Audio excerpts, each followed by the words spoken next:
So, dito nga po mga kalingap mga ka-EDSI, pamilya ni Beyonce nasa evacuation center na. So, yan po yung ating pag-uusapan po mamaya mga kalingap mga ka-EDSI. Pero bago po natin ipagpatuloy ang video ito sa mga bago pa lang po sa ating munting channel, huwag po natin kalimutang suportahan ang ama ng kalingap Kuya Val Santos Matubang at Kalingap Rob.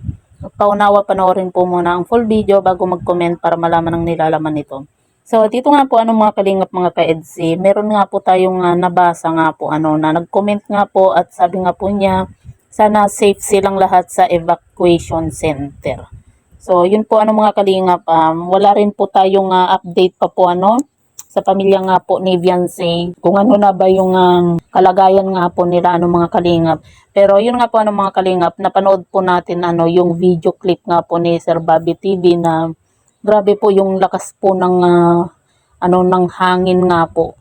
Maging yung kumbaga kahit na medyo madilim po siya mga kalingap, maririnig mo po talaga yung kalampag ng mga kasirola, mga kaldero nga po nila Sir Bobby kasi sa sobrang lakas po ng hangin nga po mga kalingap. At sa mga hindi pa po nakapanood nga po ng video nga po ni Sir Bobby, panoorin po natin at malalaman po natin na talagang grabe pa mga kalingap. Ang lakas po ng hangin.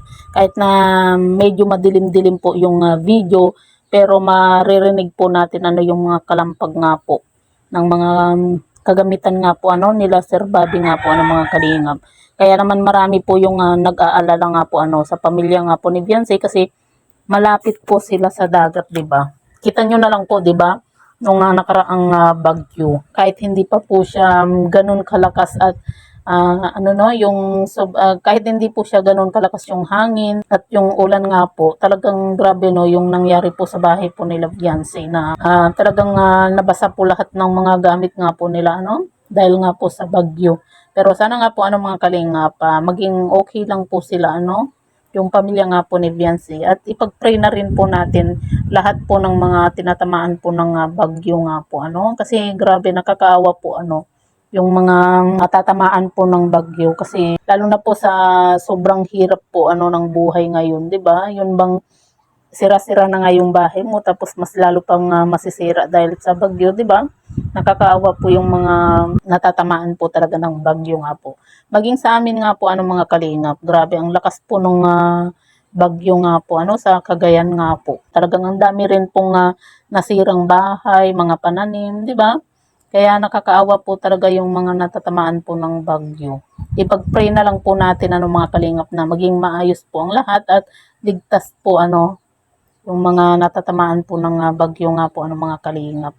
Lalo na po sa Bicol na talagang madalas din po doon yung bagyo nga po Ito nga po mga kalingap, talagang sobrang lakas din po ng ulan nga po. Kaya naman po maging itong si Beyonce nga po mga kalingap. Siyempre, kahit po na nasa bagyo po sila, maiisip at mag-aalala din po siya kung ano na po yung kalagayan nga po ng pamilya nga po niya sa Bicol.